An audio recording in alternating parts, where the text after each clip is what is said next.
and welcome. I'm Jeff Kors, Executive Director of Equality California. Sorry for the little delay. Happy to welcome all of you to the final Equality California Town Hall for 2009. This year, Equality California held a large equality summit in Los Angeles and more than a dozen town halls in different parts of California. The summit and 3 of the town halls were streamed online on the web. And in addition, this past August, we started what will be a regular practice of quarterly online town halls that will be live streamed as a way for people who can't come to an in-person town hall to be able to hear from us and also give us feedback, ask questions, and give us input on the work moving forward. Today we're going to devote about a half of the hour to updates about our work, and the rest of the time we're going to spend for input, questions, and comments from each of you. I'm going to begin with a brief discussion about our candidate pack. Then I'm going to turn it over to Equality California's Coalition Director and Deputy Marriage Director, Andrea Shorter. Then we will go to Equality California's Government Affairs Director, Alice Kessler, to talk about our legislation, our LGBT health and human service work, and other key issues, especially fighting budget cuts.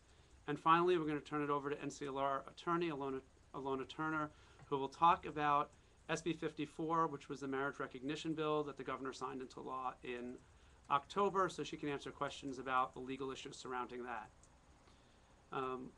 After the presentations, we'll be turning this over to Matthew Pacheco, the political reporter for the Bay Area Reporter, who will be moderating the question and answer session.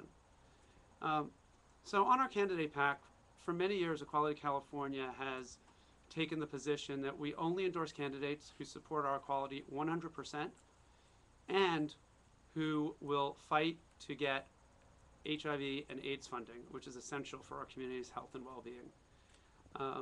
This year, Equality California worked on 2 special election races. One, the election of Senator Curran Price, and the other was the election of Stephen Bradford to the State Assembly.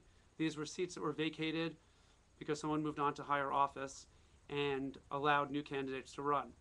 In both cases, we endorsed the candidate who won, who happened to be the only candidate that was leading and viable in the race who supported marriage equality. Each of them had opponents who were strong candidates who opposed full equality for our community.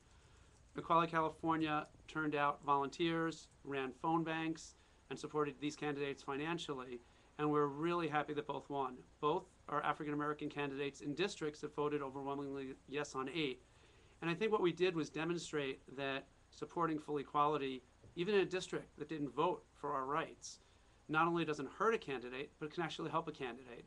And I think it's really essential that all the organizations really start having policies of only supporting people who are with us 100% of the time, because it's that kind of work and commitment. If we can get that from candidates, then we can hold them accountable and make sure they're with us as we move forward. As we look at 2010, we're going to have a very challenging but critical election year here in California.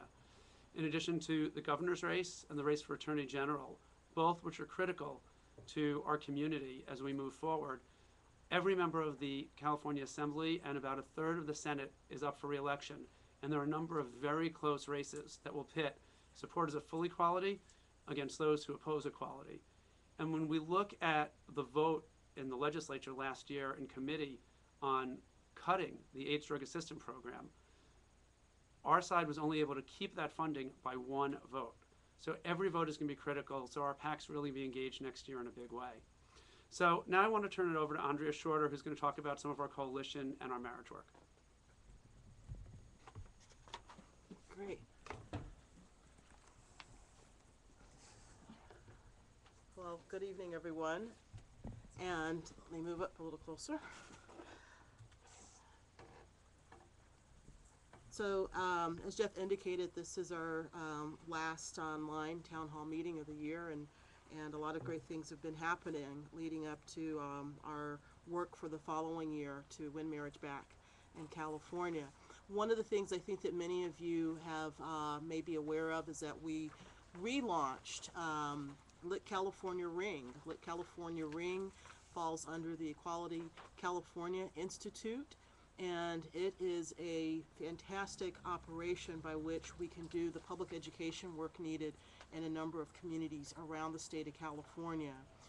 This particular reinvention or relaunch of Lit California Ring, I think, is really going to hit things on the mark in terms of working with a variety of constituencies. This is going to be a working outfit. In other words, we have a series of committees that we have formed that will be working under Lit California Ring. One committee is going to be focused on the field work. We have an exceptional field operation and field campaign that's already been up and running, that is operating in 9 different regions around the state. And those regions, again, go from the Central Valley to the Coachella Valley, Inland Empire, Los Angeles, Orange County, Sacramento, San Diego, and of course San Francisco and the Silicon Valley. So we're working out of those particular offices with various community organizations and groups and constituencies that also represent our faith-based organizations and interest, as well as labor.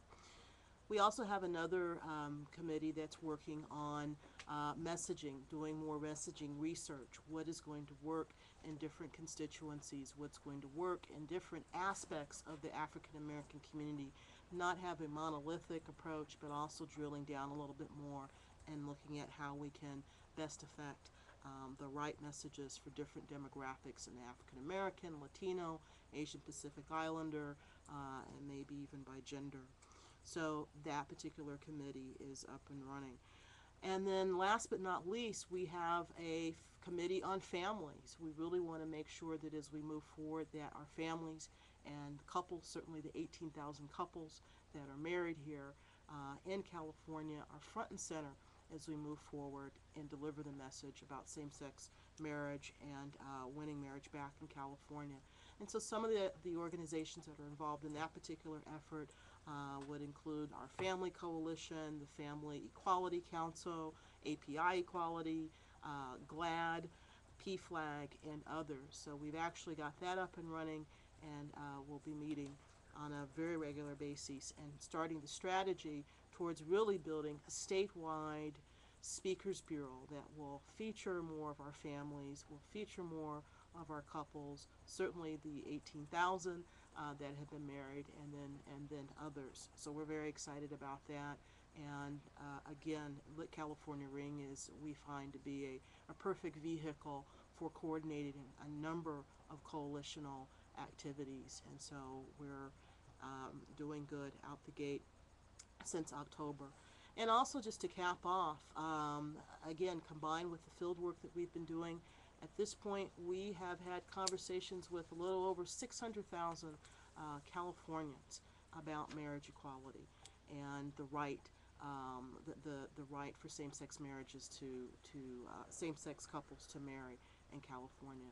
So all of these efforts are conspiring together to make sure that we start 2010 off in the right way and make sure that we're on the right course for winning marriage back in 2012.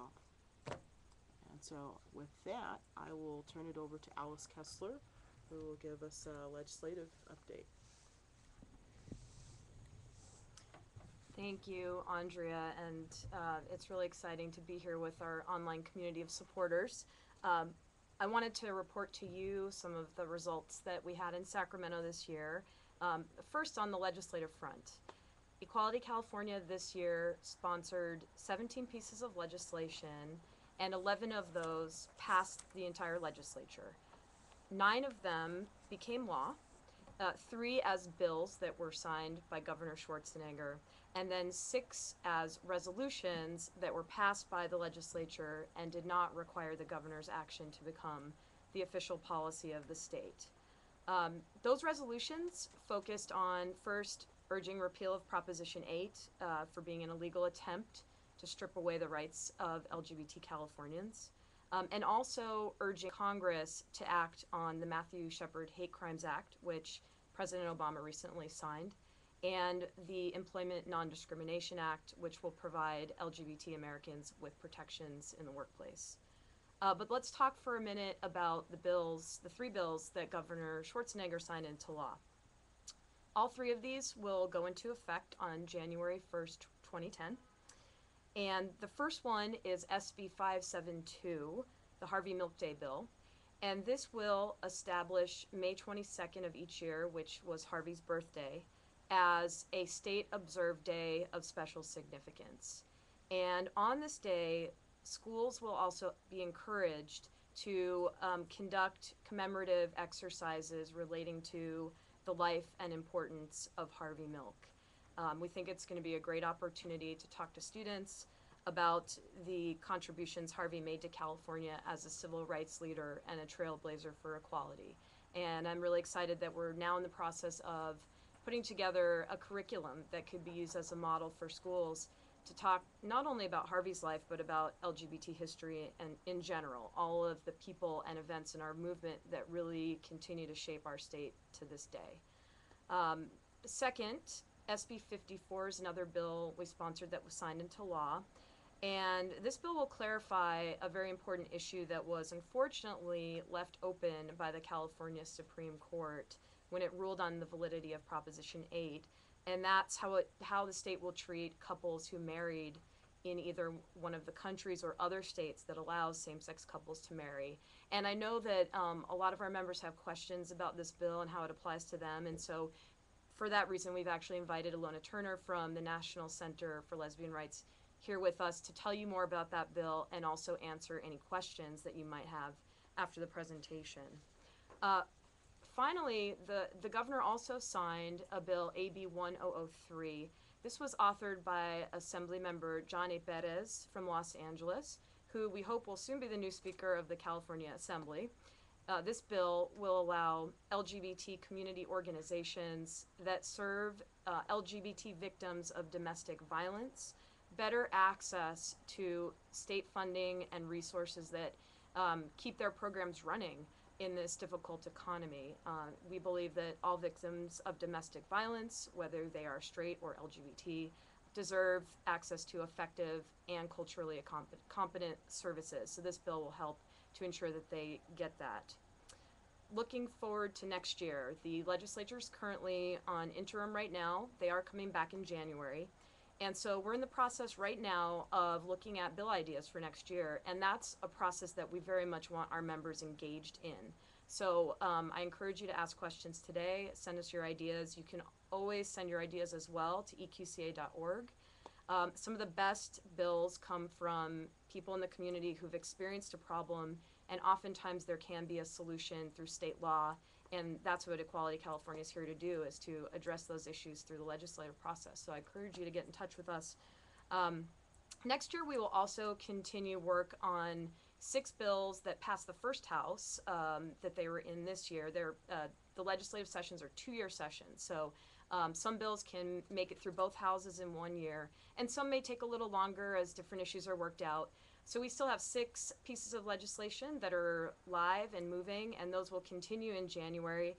And they're addressing issues ranging from mental health services for LGBT youth who are struggling with the coming out process, to keeping LGBT seniors in their homes upon the death of a partner, and also additional resolutions urging Congress to act on some of the very important bills that are right now pending, such as the Uniting American Families Act, which will allow binational same-sex couples to have the dignity that all families deserve, repealing the so-called Defense of Marriage Act, and urging the Food and Drug Administration to reconsider its discriminatory and scientifically unsound policy that currently bars gay and bisexual men from giving blood. Jeff mentioned the budget. I did want to touch on that as well. Next year, we will be working very hard through the state budget process to fight any proposed cuts to HIV and AIDS services in our state. The bad news is that this month, the legislature informed us that we're already looking at a projected $21 billion budget deficit. We can't allow that gap to be balanced on the backs of the most vulnerable people in our state, and that includes those in our community who are living with HIV and AIDS. So we'll be working very closely with the LGBT Caucus and our Health and Human Services Network to prevent any cuts that would put the lives of members of our community at risk. finally, I did have one last bit of good news to report that was a success from this year. Through our LGBT Health and Human Services Network, which is the newest project of the Equality California Institute and a coalition of over 50 LGBT community organizations, we were able to secure a nearly $500,000 grant through the State Department of Mental Health to conduct the first ever LGBT mental health needs assessment in our state. So we'll be working on this project over the next 2 years, and we will be able, through this process, to support programs and services that we know work to meet the mental health needs of our community. And since mental health is such a broad area, we can look at things like suicide prevention, substance abuse prevention, services for youth, services for seniors, and we'll be able to communicate to the state the best models for serving various segments of our community. And our hope is that through identifying those best models, we'll be able to leverage additional funding for them down the road. Before I turn it over to Alona to talk a little bit more about the Marriage Recognition Act, I also did want to tell folks about a very important development that we all in the LGBT community should be tracking, and that is the redistricting process. Last year, the voters passed Proposition 11, which will create a citizens redistricting committee, a 14-member body, which will look at how legislative districts are drawn in California. And through this citizens committee, any Californian can apply if they qualify. There's currently a website through the state auditor's office called wedrawthelines.org. And that website has a wealth of information about what the criteria are for applying for the commission. We definitely want to see applications from members of the LGBT community, because how these lines are drawn will determine what our legislature looks like. It will determine whether we will continue to have seats that can be held by openly LGBT candidates. So I can't underscore enough the importance of the redistricting process and that we all get involved. And you can also find out more information about that on our website at eqca.org as well. So on that note, I will at this time turn it over to Alona Turner to talk about SB 54.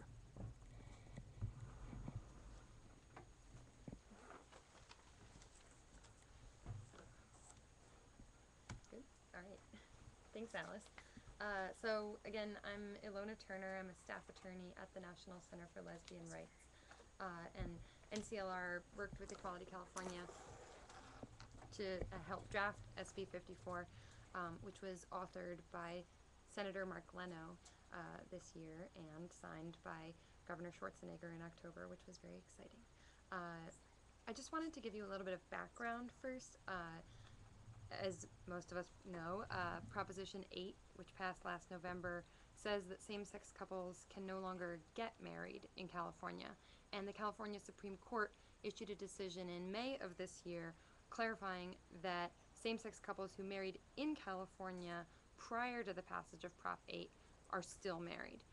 And the court also said that after the passage of Prop 8, same-sex couples are still entitled to fully equal treatment under the law, with the sole exception of the word marriage.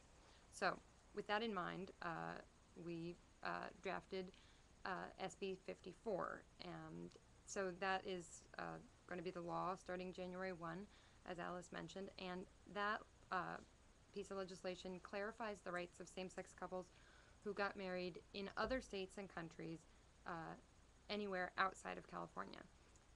It has two parts that address two different time periods. First, it clarifies that couples who got married in other states or countries before Prop 8 passed are still legally married in California, just like couples who got married inside California before Prop 8 passed. And just to be clear, that doesn't start from June 2008, when couples in California began to be able to get married. It applies to couples who got married outside of California at any time before Prop 8 passed. So that would include a couple who got married in Massachusetts in 2006 or in Canada in 2004, anytime before November 2008. Secondly, it clarifies that people who get married, same-sex couples who got married in other states and countries after the passage of Prop 8, so that's on or after November 5th, 2008, are entitled to all of the rights and benefits of marriage in California, with the sole exception of the word marriage. So To clarify one thing, they're not technically domestic partners.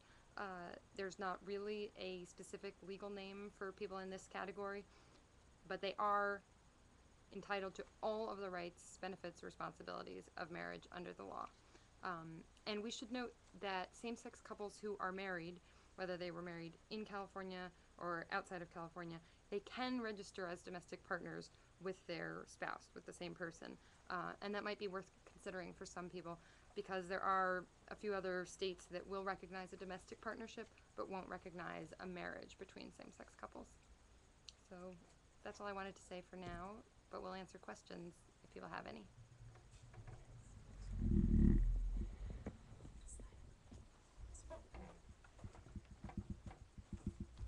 So I'm good. Okay. Well, I'm Matthew Bajeko. I'm the assistant editor and political columnist for the Bay Area Reporter. We have about 30 minutes for questions. If you have any questions, please submit them through the live stream chat. If we don't get to your question tonight, they will be posted and answered on Equa's blog at http://ca-ripple-effect.blogspot.com. So how about we start off with a first question for Jeff about all the back and forth and gossip about who may be the next speaker of the assembly here in California, and what the chances are looking like as of tonight for John Perez becoming the first openly gay man to hold that position. Sure. Equality California is strongly supporting Assemblymember Perez in his bid to be Speaker. And in fact, today we sent out an action alert. And if you haven't already done so, please go to eqca.org and take action, because we're asking all of our members to let their assembly member know how important it is that Assemblymember Perez becomes the next Speaker. This would be incredibly historic. He'd be the first openly gay person to hold this post. And in a time when we are facing such unprecedented challenges for our community, especially in HIV/AIDS funding, having an openly gay speaker, especially someone like Assemblymember Perez, who has been such a leader in fighting for HIV/AIDS funding, is going to be really critical. Now, in the past, most speakers' races don't turn into sort of the public fight that we're seeing right now. Typically, when one member in the majority party has a majority of their colleagues on board with them becoming the next speaker, it's a done deal and everyone in the party joins in and they have the majority necessary to win. That's not done yet in this case. There's still a battle going on. And that's always troubling to us when it seems the rules don't apply when there's an openly LGBT person involved. You know, we've seen it in some places around the country, and we hope that's not what's happening here. But we know the right wing is going to fight this, and it's really important people get involved. But we do believe that Assemblymember Perez will be the next speaker. But I think it's going to take all of us really stepping in and letting our members know how important this is to the community and that it's a really high priority. You know, having openly LGBT electeds has made a huge difference. And if you look at the bills that were passed this year, one by Assemblymember Perez, two by Senator Leno, as well as, you know, one of the bills that was vetoed, but it was carried by Assemblymember Amiano, as well as some resolutions by Senator Chris Kehoe. The LGBT caucus has really done a great job of leading the effort in Sacramento, and to have, you know, one of them elevated to speaker, I think will be tremendous for our community.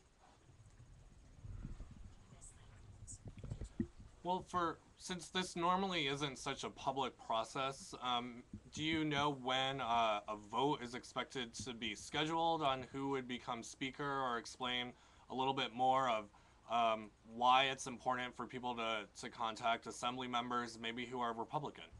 Sure. So the way the process is work, it's tentatively scheduled for a vote this Thursday, December 10th. And it takes 41 members, a majority of the assembly, to vote for a speaker.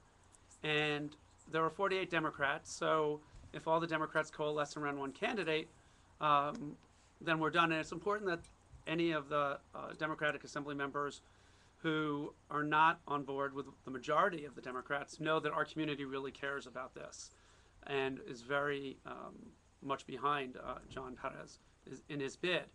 But it's also important to let Republicans know that, one, they have LGBT people and LGBT supporters in their district, and urging them to support the person who has the most votes, and really standing up for this. We have seen Republicans vote on some LGBT bills this year, both in the Assembly and the Senate. So it's important that everyone, let their legislator know that this is a real high priority. Okay, so moving on to a different topic. In January, we should see the start of the federal lawsuit against Proposition 8 filed here in the federal court in San Francisco. One person would like to know how this lawsuit may impact going back to the ballot in 2012 to repeal Prop 8, and specifically, do you think that we'll have a decision by the U.S. Supreme Court prior to that vote in November of 2012? Well, first, the trial's expected to start in January. Equality California filed an amicus brief early on in support of that, and we very strongly support this case. It's expected that there'll be the district court ruling sometime in the spring, and everyone's cautiously optimistic that we're going to get a favorable ruling. At that point, we expect the other side to appeal to the Ninth Circuit, and that likely would be probably sometime in 2011 is what's expected. It could be sooner, it could be later. It's up the courts get to work on their own timeline. If we are successful there, if Olson and Boys and their team are successful, there's the possibility that it could go up to the Supreme Court. But there's also the possibility there's no one who could ask it to go up to the Supreme Court if we keep a governor and attorney general who support overturning Prop 8. Right now, both Governor Schwarzenegger and Attorney General Brown are not defending the case, and they're saying that Prop 8 does violate the Constitution. So as long as we continue to have people in those offices, there's a good chance it won't go to the Supreme Court. If it does, that could be 2012 or later. But if we win in the trial court and appellate court and it doesn't go to the Supreme Court, there would be no need to go back to the ballot. If the Supreme Court then hears it, it could go either way. So, we can't assume that's how we're going to win marriage in California. We have to do the hard work to be ready. And as public opinion continues to change, I think we're more likely to see a good ruling from the court. So I think all that work's critical. But, of course, the best way to win this victory would be if the court does what the court should do and what the California Supreme Court should have done and strike Prop 8 as unconstitutional. Okay, well, let's delve into some questions regarding the repeal process for Prop 8. Recently, the Courage Campaign came out and said that their own research mirrored what Equality California found this summer, that there really didn't seem like there was a lot of reason to go back to the ballot in 2010, and that the better strategy is to use the next 2 years to educate voters for 2012. So one person would like to know, has that decision by the Courage Campaign changed the working relationship dynamics between Equality California and Courage, now that you're kind of on the same timeline, whereas before you were kind of working at different times?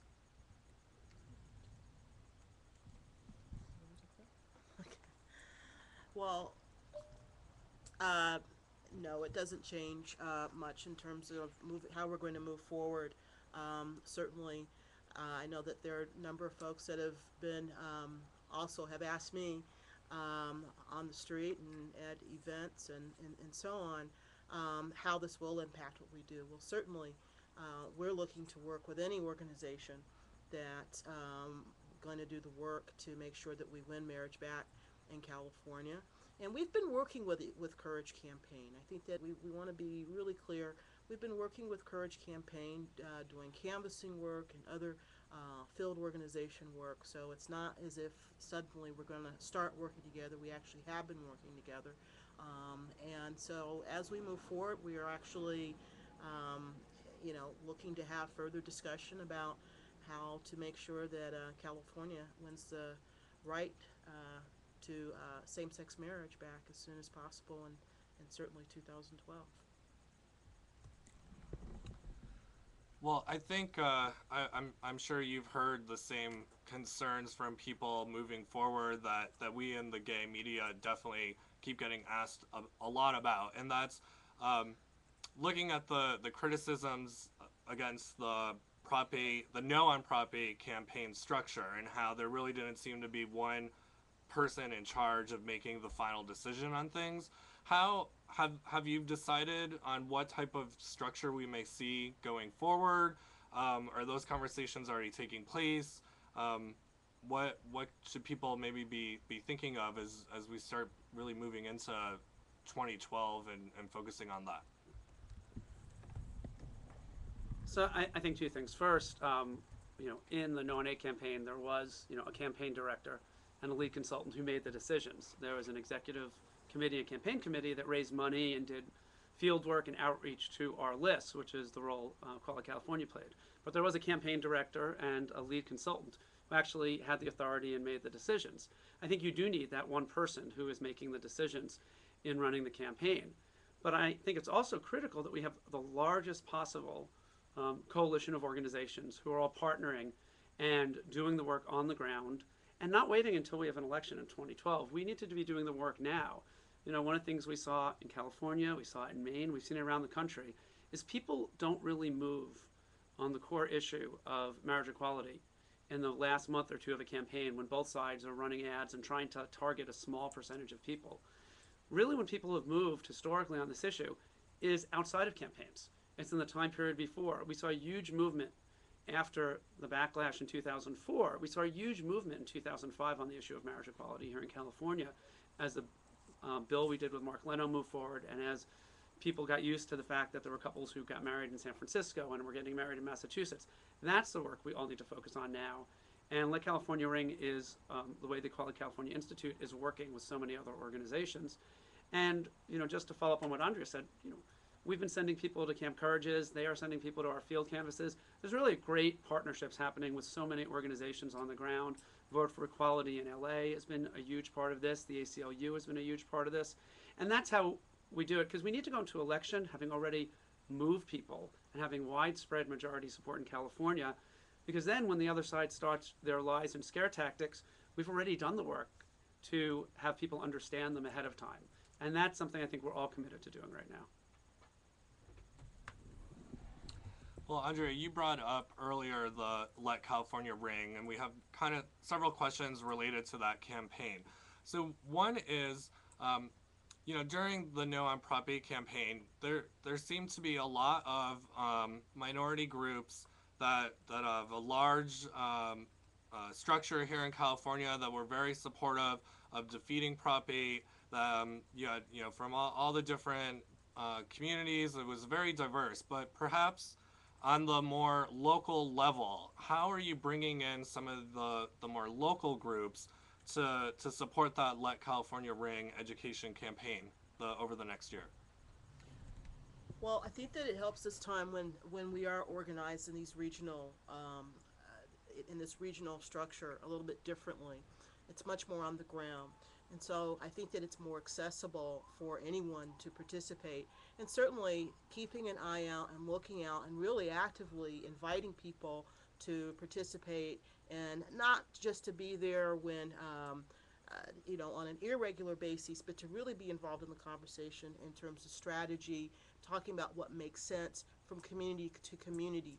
What makes sense in certain parts of the Latino community in San Francisco may not make the same sense out in the Coachella Valley. So that's why it's really important, as we have these regional offices, that we're looking to identify people. The doors are open for not only people that are related to various organizations, for instance, those organizations that may fall under the Prepare to Prevail umbrella and others like that, but also individuals that are not necessarily tied to any particular organization. And so I'm finding that there are folks out there that, again, because they weren't tied to any particular organization, they didn't exactly know how to grab hold of an opportunity to participate. So this time around, in terms of locally, identifying the different organizations, and they may or may not necessarily be, organizations that are in direct services. Clearly, a number of the our persons of color, in particular queer persons of color, are often working in the direct service organizations. And so, as we know, there's definitely been a really hard hit on those organizations, and so often they're struggling just to keep the doors open. But whether or not they're involved in the direct service sector, or they're involved in other avenues of advocacy for LGBT rights and bridging the gap, or bridging the conversations between LGBT community and communities of color. That's one of the reasons why the rollout, the relaunch of Lit California Ring seemed to have been most commiserate, to be most compatible with that effort of engaging more local folks and certainly communities of color.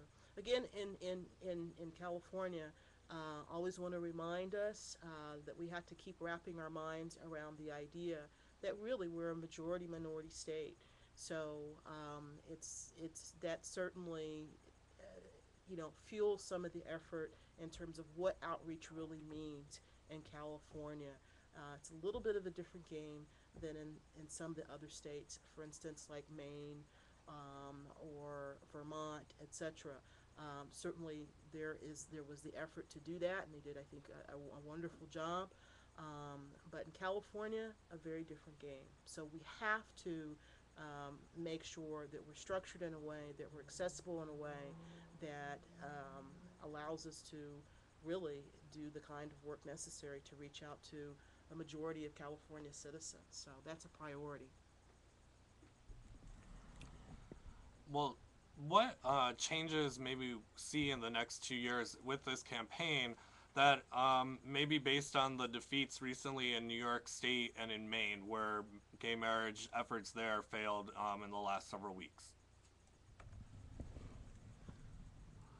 I think one of the things we have to do, and I think, we have to look more at Maine and Washington, Kalamazoo than New York, which is a legislative battle where they now know who they need to target, who said they were supportive, who ended up not voting for it. And I think Empire State Representative does a great job at that kind of work, and they're already up and running at looking at primary challenges for those who went south on us in that vote. But when you have a ballot measure to look at, what we need to look at is there's been this huge movement in our favor over the last 8-9 years, 20 plus points. Not enough to win, and not enough to win anywhere. And I think what we need to do is not rely as much on traditional focus group driven research and political consultants who will have their place. But I think there was way too much reliance on that in the past. I think there was way too much reliance on that in the Non-8 campaign. And I think we, need to try some new and different things, new messengers, and test them and see what works and what doesn't work now before we're in a ballot measure campaign. And I think one of the things that's most important that we do is we really need to be much more aggressive in addressing the schools issue. That obviously worked very effectively in California and Maine. They've always used kids, but this use of teaching marriage about same-sex couples in school was very effective. And I think what we need to do is start being very aggressive in saying that the danger and harm is not in students learning about LGBT people in school, but the danger and harm is in them not learning about LGBT people in school. The right wing has created a climate that's resulted in hate crimes and murders and teen suicides in our schools. And it's time we call them out on it, because people need to know the harm that is caused from discrimination and the harm that is caused from people not learning about the full diversity of our society. And it's one of the reasons we so strongly push the Harvey Milk Day bill and why we are fighting for inclusive curriculum, because we actually need to be teaching about our families in the schools and take that argument away from them, because it's a false argument and it's wrong for children not to learn about who we are. And we don't know who is going to be LGBT when they start school. We want to make sure those kids are safe and protected. Well, on the Harvey Milk Day bill, what is Equality California doing to prepare for ensuring that schools implement this new holiday next year? I can answer that. So Equality California is a part of an organization called the California Safe Schools Coalition, which is, an 80-plus member coalition of educators, LGBT youth organizations, parents, PFLAG. It's a very broad coalition, and we've worked together on numerous projects around inclusive curriculum, on the Queer Youth Advocacy Day that we hold each year. And we're currently working with the coalition to put together a committee that will include teachers, educational experts, and that we can design what we hope to be a model curriculum for Harvey Milk Day. We would also partner with some of our allies in supportive school districts across the state, and also utilize networks of, for example, school board members in California.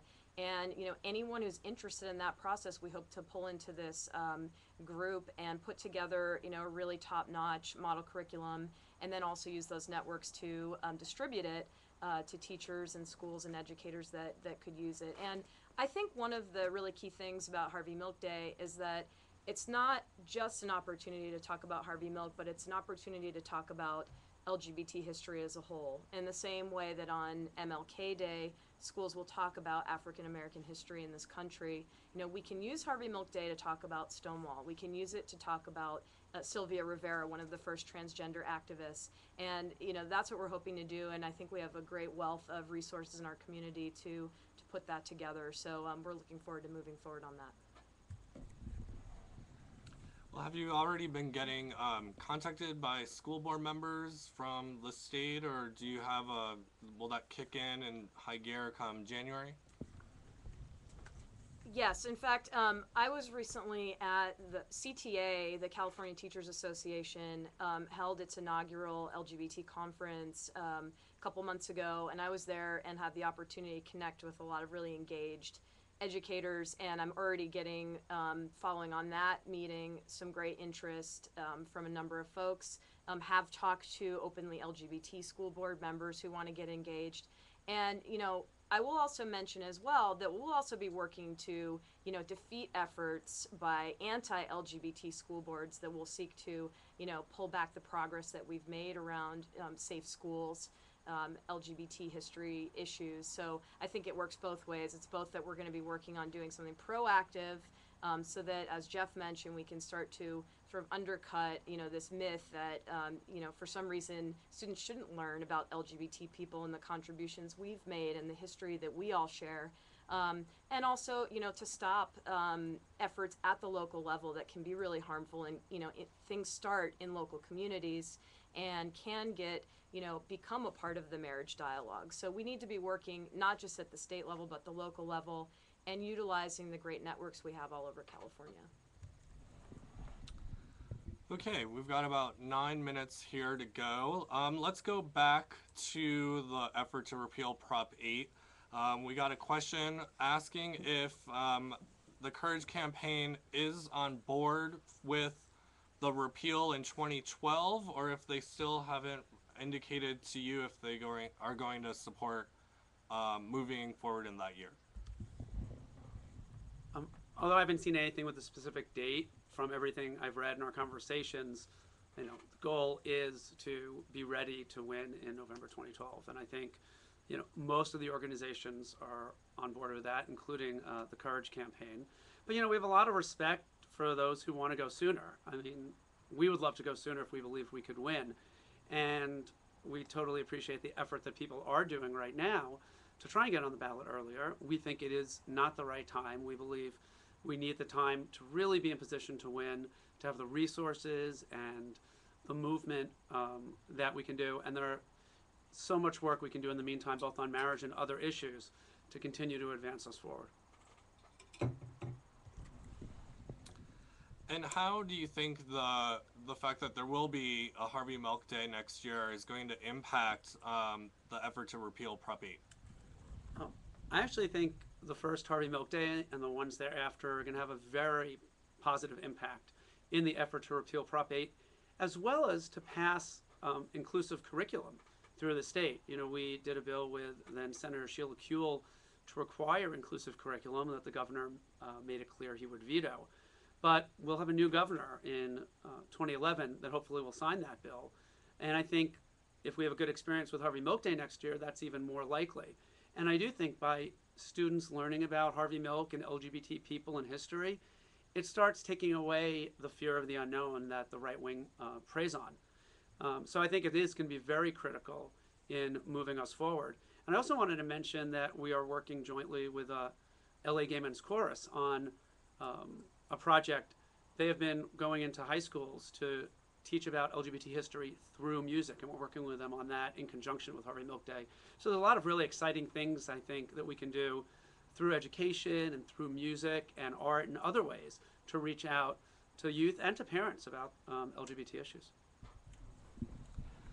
Okay, well, how about another question for Alice? One of the major bills that's going to be coming before the legislature, being pushed by Tom Amiano, the openly gay state assemblyman from San Francisco, is legalizing marijuana in the state.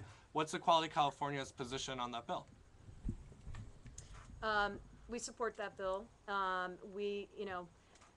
I think for those of us who have been touched in our lives by people who've struggled with illness, especially those living with HIV and AIDS, medical marijuana can be an important part of their treatment, and we think it is a humane answer to some really difficult situations that members of our community face, and so we are supportive of that effort. I don't know if you wanted to add anything. And we also are supportive of his push to legalize and tax marijuana in California. There's a huge revenue stream available that could fund so many of the services that we've seen cut and that we could see cut next year. And it's really criminal that we're actually spending money to put people in prison and spending money for marijuana usage rather than actually having them contribute to society and tax marijuana so that we can actually support more social services for those in need. So I fully support this, and Equality California is fully behind Assemblymember Amiano on this. And, it's an idea that I think is gaining ground, and we're really excited to see that happen. So is there anything in the bill, since this would be a new revenue stream for the state, to designate the funding towards specific programs up in Sacramento? My understanding is that it would simply create funding for what we call the general fund, which is our source of support for all health and human services programs in the state. So our struggle right now with the budget is because the general fund is so limited, and because we are having a hard time finding new revenues, and because through our initiative process we've already carved out so many special places where general fund money has to go, we need to look for every possible solution we can to augment the general fund, and so that's what this legislation would do, and one of the reasons why we support it. Okay, so we have a follow-up question regarding the repeal process for Prop 8 for Andrea. If you could explain a little bit more about what exactly Equality California is doing to mend fences or establish better relations with grassroots groups that maybe had some issues with how the campaign was run the last time. Well, as I had indicated before, I do think that that for one, the initiative to relaunch Let California Ring, I think, is the appropriate one. I think it provides an avenue for all sorts of organizations to plug into. Is it going to be right for everyone? I don't know if it'll be right for everyone, but I think that it's a great start. We do have a number of grassroots folks that are involved, working with us again on the 3 different areas that we're focusing on immediately, and one is families. But I know that there's also, there is opportunity, as I said, through our regional offices. We have an outstanding staff of people that are working every day tirelessly as field organizers. I'm in communication. I'm working with them. One of the things that we'll be doing early in the year, and you'll hear a little bit more about it, is sort of launching a monthly meeting where we can work much more closely with the grassroots organizations, especially a number of the new groups that have sort of come up in the last year or so. So we'll be looking at and starting off and kicking that off here in the Bay Area. A similar type of effort already takes place in the Los Angeles area, but we'll be doing something here where we'll be meeting around different quarters of the Bay Area, meeting in the Silicon Valley, meeting in San Jose, going up to Sacramento, etc., so that we have an opportunity to work with people on a face-to-face basis, really develop those relationships, do some fence mending. We're also working within, I think, one of the greatest times for the LGBT movement towards liberation. We've got a number of sort of generational shifts that are happening right now that I actually think are very very helpful and really enhance our movement. Certainly working with those folks that have been working sort of in the netroots, grassroots sector. We've got great staff here in Jay Davis who's working online with a number of those individuals and bloggers and so on. So we actually are already starting to sort of plug in a very, I think, a very effective way. Certainly always looking for input and feedback on how we can do it better. But in terms of sort of on the ground work, we're already working with a number of grassroots organizations and doing weekly canvas work throughout the state. Amy Mello, who is our field director, can certainly fill people in more in terms of what's happening in each of those regions. So on Saturdays, I know that there have been special canvases where a number of those grassroots organizations have plugged in with our efforts, and we go out and people are coming forward to co-sponsor other like events or other like activities. So the conversations are ongoing, but not only going to be talking to talk, but walking the walk, and making sure that there's activities that are not necessarily always going to be just driven by Equality California, but again, it's collaborative. We've got a number of ideas that we're exploring in terms of what makes sense and how we can support other people's activities and make sure that we have some good synergy. So as far as the fence mending and that sort of thing, I think that, again, it's a process. I think that we're doing it in as organic a way as we possibly can and as respectful a way as we possibly can, doing a lot of listening, but certainly now is the time to continue to make sure that we have some action, so some walk with the talk. So that's where we are with the grassroots organizations around the state. So one of the things that the Courage Campaign brought up as to why they changed their mind about 2010 being viable was whether or not the infrastructure and the leadership was in place. And in their statements in the last 2 weeks, they felt that that was not the case.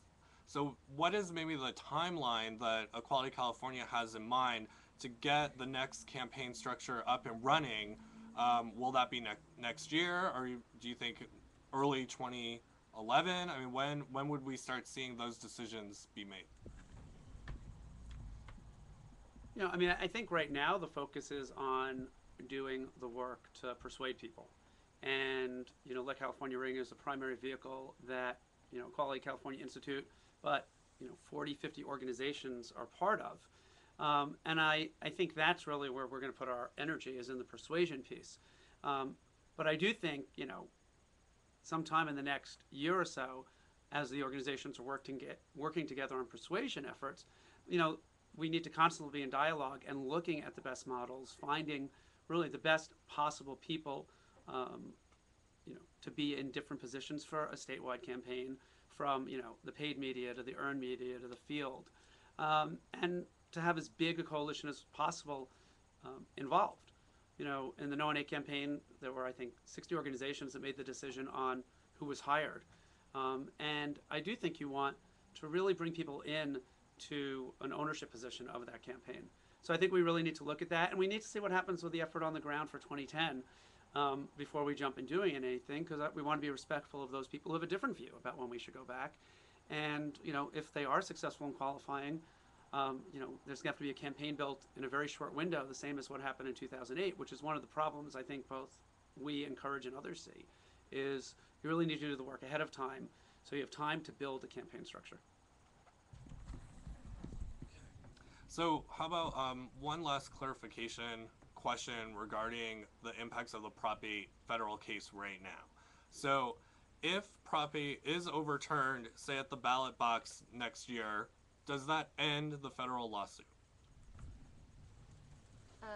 Yes, it would, because this federal lawsuit, Perry versus Schwarzenegger, is only about Proposition 8.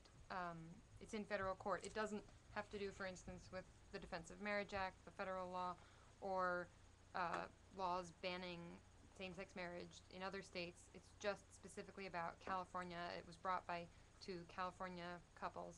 So if we're successful in overturning Prop 8 at the ballot, that takes care of that. But it's important to note, if we do win a ballot measure, if one happens next year, it would moot out the case. It doesn't prevent the right wing from putting on another ballot measure to put Prop 8 back in place.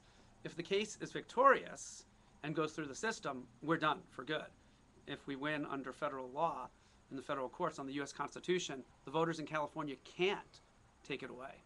So obviously a victory in federal court would end this once and for all, which would be ideal. But, we'll take a victory any way we can get it. Right, and just to be clear, that the case here in California would only impact California and how the state views marriages between same-sex couples. But the case that's coming out of Boston, that would affect everyone nationally. Could you explain a little bit about that case? Yeah, I think the case you're talking about in Boston is called Gill. It was brought by our colleagues, Gay and Lesbian Advocates and Defenders, a legal group that works in New England. And that case is challenging the federal law, the Defense of Marriage Act, so-called, which in this, what this case challenges is the part of DOMA that says that the federal government won't recognize marriages between same-sex couples even when they're valid and recognized by a state. So in Massachusetts, for instance, which recognizes marriages between same-sex couples, there are lots of couples who get rights and benefits on the state level, but then can't file joint income taxes federally. They can't get federal employee benefits, federal pension benefits, and so forth. So that case is pretty narrowly, specifically targeted. So another question came in, with all the infighting that's been going on within the LGBT community here in California on the timing of when to repeal Prop 8, do you feel that that has empowered the proponents of Prop 8 and whatever they may be doing at the ballot box? The proponents of Prop 8 won, and I think they're waiting to see when we go back to the ballot, and they'll gear up at that point. I don't think the fact that there are some people who are advocating for going back in 2010 and some for 2012 really impacts what they're doing. Obviously, if something qualifies, it will impact what they do, and they'll gear up. One of the things that we see as beneficial for going in 2012 is that a lot of the right-wing groups are going to be focused on a presidential race, and they're not going to be focused in California. They'll be focused in other states, and it will result also in a larger youth turnout. So we think that's a better time, but I don't think it impacts when they go back. I think one of the real differences here is every ballot measure we faced has been on the right wing's timeline. They picked the ballot for them. They picked 2008 instead of 2006 because that was a better ballot if the court ruled and started allowing married couples, because they thought that would scare people because it would be new. So we need to be strategic and pick the best time for us. And I think, the right wing would probably prefer it didn't go on in 2012 because that is what all the research shows is the best time for us. But I think we have to do what's best for our community and gives us the best chance to win. Okay, and another follow-up on what you were talking about, Jeff, regarding next year's elections for governor and attorney general. If we elect Democrats to those positions, or a Republican, Tom Campbell, who's supportive of same-sex marriage, wouldn't the Protect Marriage group be able to revive the case or appeal it to a higher court if they lose at the appellate court level? I'll answer it and Ilona will correct me if I say something wrong. But I want to do 2 points. First, on that specific question, the only people who are defending Prop 8 now are the Protect Marriage people. And it's unclear whether they actually would have standing to go before the U.S. Supreme Court. It's something that's undecided whether a group such as them can be a party in a case before the U.S. Supreme Court. So the court would have to decide and grant them standing, which might not happen. The governor and attorney general do have standing. There's no question. So having a governor and attorney general who support our side, which at this point all the Democrats running do, and we know that Tom Campbell supports marriage equality. I don't know if he's taken a position though on this case yet.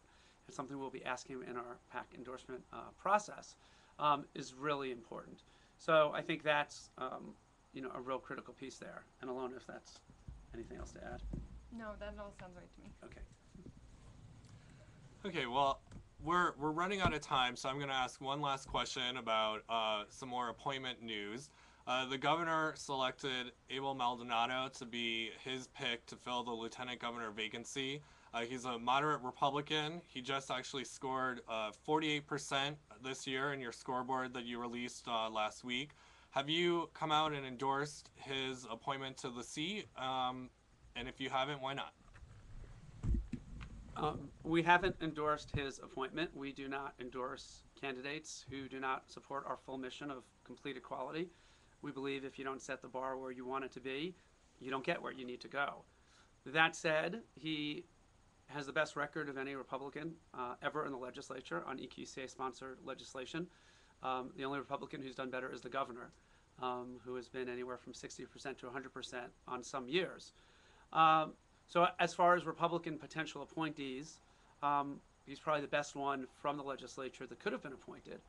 And if he's confirmed, it does open up his Senate seat, and there's a lot of speculation that openly gay former Assemblymember John Laird would be a front runner to replace him, which could be a pickup for the LGBT caucus, and also a pickup for the Democrats who are trying to get enough votes to be able to pass a budget by 2/3, which would be much better when it came to protecting services for our community and preventing HIV/AIDS cuts. So we're going to watch that one and see how it develops, but at this point we have not taken a position in support of Mr. Maldonado. Okay, well that will end the Q&A. If you are still wanting more on your question, feel free to send in an additional question through the live stream chat, because any questions that weren't asked or you don't feel like the full answer was given will be posted on Equality California's blog. Once again at http://ca-ripple-effect.blogspot.com.